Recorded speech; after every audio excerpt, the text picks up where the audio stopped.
Mans vārds ir Dārvids Štēbelis. Es tādā profesionālā biznesa jomā esmu vairāk kā 15 gadus. Pēdējos 3 gadus esmu veltījis ļoti konkrēti tam, lai radītu kaut ko jaunu. Un tā mana ikdiena faktiski ir saistīta tikai ar to, ka es strādāju ar uzņēmumiem vai arī veidoju pats uzņēmumus, kuri rada kaut ko jaunu. Un tad, kad es runāju, ka mēs radām kaut ko jaunu, tad es vienmēr runāju par produktu vai es runāju par biznesu kā tādu. Un man likās, ka iepriekšējā prezentācija bija ļoti laba uzsvaros, jo prezentāciju mēs sākām ar vienu konkrētu tēmu, ko arī Aldis pieminēja. Tas bija biznesa modeļi, vai ne? Es uzskatu, ka modelis ir tas pirmsākums. Tad, kad mēs par kaut ko sākam domāt, tad mums jāsāk domāt par modeli. Ja mēs vēlamies uzņēmumā kaut ko mainīt, tad mums jāsaprot, kāds ir tas modelis mums šobrīd. Lai šīs pārmaiņas būtu mērķtiecīgas un efektīvas, mums ir jāsaprot, no kāda modeļa uz kādu mēs vēlamies aiziet. Tāpēc arī varbūt tās neliela korekcija tajā manā stāstā. Es sākušu ar modeli un gribēju jums pastāstīt par to, kas ir modelis. Cik daudz no jums zina, kas ir biznesa modelis? Esat saskārušies ar to? Zināt, kas ir biznesa modelis, Kānis? Jā. Cik daudz zina, kas ir biznesa modelis, Kānis? Ideāla auditorija. Es jums atgādināšu. Ja mēs runājam par biznesa modeli Canvas, kuru faktiski izveidoja Aleksandrs Ostervalders pirms vairāk kā 8 gadiem,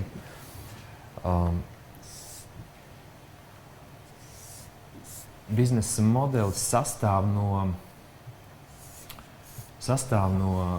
9 blokiem. Tas apgalvojums ir sekojošs, ka jebkuram biznesam ir šie 9 bloki. Šiem 9 blokiem jābūt saprotamiem, aprakstītiem un uzņēmuma vadībai un arī darbiniekiem skaidriem. Jo tad, kad mēs zinām, kas biznesā ir šie 9 bloki, mēs zinām, kādā veidā mēs ar biznesu radam vērtību. Un tie bloki faktiski katram ir sava loma. Un tas, kas mums ir šeit pašā centrā, to mēs saucam par vērtības piedāvājumu. Šī tā kā dāvana. Tas ir vērtības piedāvājums. Un vērtības piedāvājumu mēs tādā ikdienas sarunu valodā, varbūt tās tad, kad mēs esam kompānijā iekšienē vai tad, kad mēs runājam ar klientu, mēs saucam par produktu vai servisu, ko mēs piedāvājam. Bet faktiski, tad, kad mēs biznesā domājam par savu produktu vai par savu servisu, mēs vienmēr esam spiesti domāt, kādā veidā mēs ar šo savu produktu vai servisu radam vērtību. Un vērtības piedāvājums ir bezjēdzīgs uzņēmumā, ja uzņēmums nav spējis identificēt, kas ir uzņēmuma klients. Līdz ar to 2 bloki no šī biznesa modeļa ir produkts ar vērtības piedāvājumu un arī klients, kam mēs to vērtību vēlamies nodot. Šeit ir kanāli. Kāpēc uzņēmumam ir vajadzīgi kanāli? Lai vērtību aiznestu līdz klientam. Kanāliem ir dažādas lomas.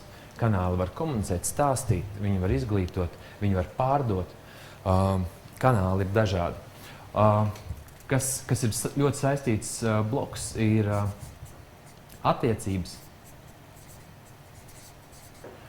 Tad, kad mums ir iegūts pirmais klients, vai tad, kad mums ir daudz klienti, tie varbūt vairāki 100,000, ir jautājums, kā mēs ar šiem klientiem uzturam attiecības, lai šie klienti pie mums atgrieztos un izdarītu nākamo pirkumu. Un kā mēs varam šo klientu padarīt lojālu. Līdz ar to absolūti kritisks bloks uzņēmumā, lai uzņēmums veiksmīgi funkcionētu, ir nodefinēt, kādas attiecības mēs ar saviem klientiem uzturam. Šīs maģiskās 4 lietas, vērtības piedāvājums, kanāli, caur kuriem mēs nonākam pie sava klienta un attiecības, kā mēs uzturam attiecības ar savu klientu, ģenerē katram biznesam pašu svarīgāko, un tā ir nauda, vai to mēs saucam par ienākumiem. Biznesa modelēšana saka, ka mēs vienmēr paskatāmies uz savu biznesu, un savā biznesā mums ir jāspēj atbildēt uz jautājumiem. Kas ir tas, ko mēs piedāvājam? Kādā veidā mēs šo piedāvājumu aiznesam tirgū? Kam tieši mēs viņu pārdodam? Un kādā veidā mēs ar savu klientu veidojam attiecības? Un kā šīs 4 lietas, priekš mūsu biznesa, veido mums ienākumus? Kādi, jūsuprāt, ir ienākumi, ko sagaida biznesa? Prognozējami un regulāri. Un tas ir jautājums par to, vai šīs 4 lietas mūsu uzņēmumā ir sakārtotas tādā veidā, lai mums būtu prognozējami un regulāri ienākumi. Prognozējami un regulāri ienākumi mūsu biznesam nodrošina naudas plūsmu, kas ir faktiski tā asinsrite, kas ļauj uzņēmumam būt dzīvotspējīgam. Biznesa modelēšanas pieeja saka, ka šīs 5 lietas to sauc par skatuvi.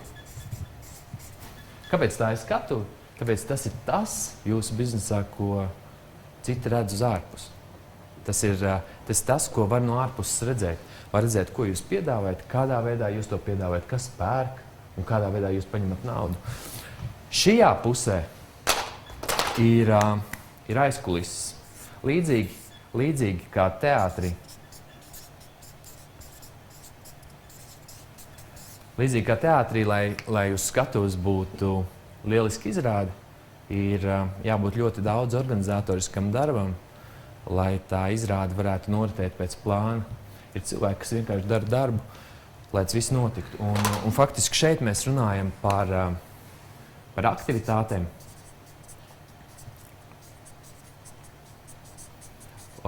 resursiem,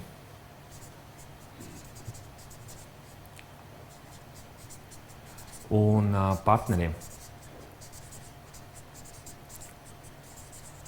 Tās ir 3 lietas, kas eksistē jebkurā biznesā.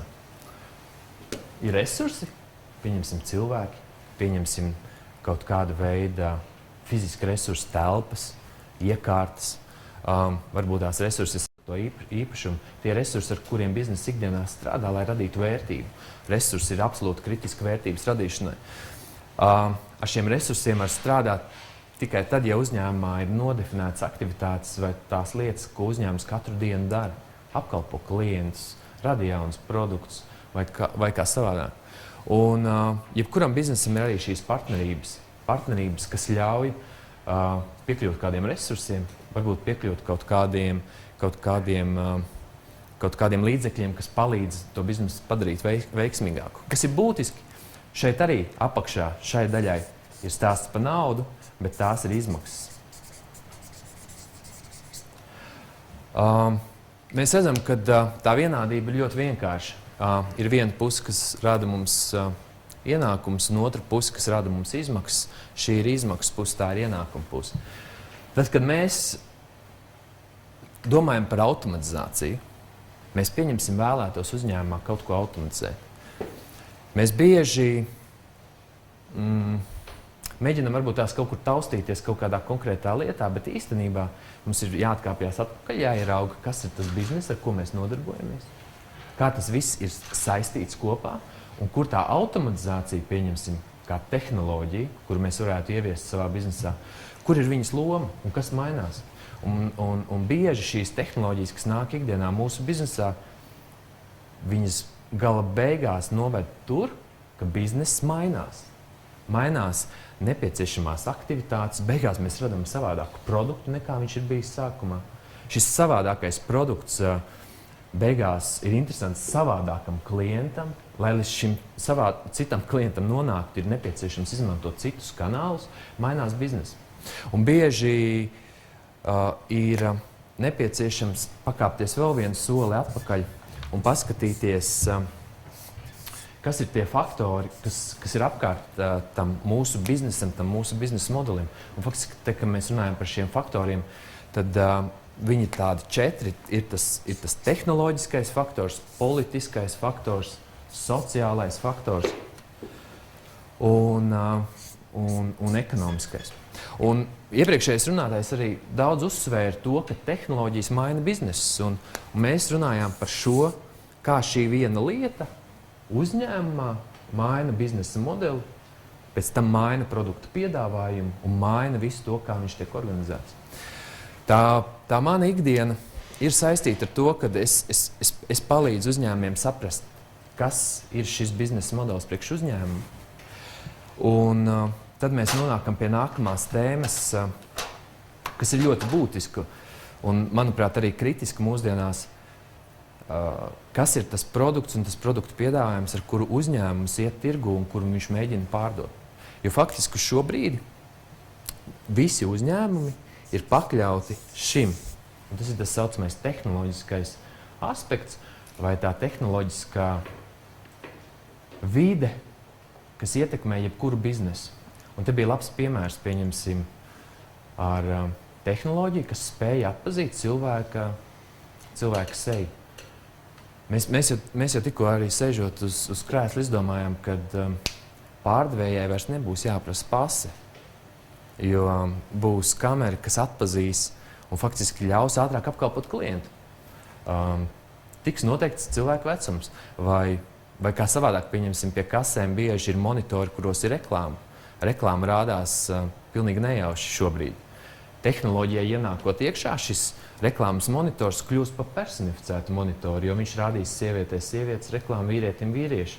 Tad viņš sāks gradāciju gados. Un līdz ar to viens produkts pēc būtības dēļ šīs tehnoloģiskās ietekmes tiek pilnībā mainīts un viņam rodas jauni pielietojumi, jauni klienti un viņi var savādāk pārdot. Tā mana ikdiena ir tāda, kad es strādāju ar uzņēmumiem šeit. Un mēs meklējam atbildi uz to, kādā veidā radīt maksimālu vērtību ar to, ko uzņēmums dara. Un bieži, lai gūtu to atbildi šeit, ir jāsāk domāt par šo, jo, kā jau jums labi zināms, ir divi iespējamie scenāriji. Viens scenārijs tāds, kad mums ir produkts, un tad mēs mēģinam atrast, kurš ir ideālais produktu klients. Otrs scenārijs ir tāds, kad mēs ejam izlūkos un skatāmies, kas ir tās vajadzības vai problēmas, kas tirgo eksistē, un tad atgriežamies atpakaļ un radam ideālo produktu. Un tie ir divi ceļi, kā var šo problēmu risināt, kā ar viņu var strādāt. Un tad arī faktiski tas darbs pamatā notiek starp produktu un klientu, un mēs mēģinām atbildēt uz tādiem 3 pamatjautājumiem. Es viņu saucu par tādu maģisko trīsstūri. Bet tās 3 lietas, ko mēs mēģinām nodefinēt, ir īpašības, iespējas un iegūmi. It kā liekas ļoti vienkārši. 3 lietas. Ja jums ir produkts uz galda, tad jums jāspēj atbildēt, kas ir produkta īpašības, kādas iespējas viņš rada un kādas iegūmus viņš sniedz konkrētam klientam. Faktiski ļoti retos gadījumos ir atbildes uz šiem jautājumiem. Un tas ir tas taustāmais, tas reālais rezultāts, kad strādājot ar vērtības piedāvājumu, mēs nonākam pie šīm 3 atbildēm. Un tas, kas ir pāri šim visam, ir priekšrocības.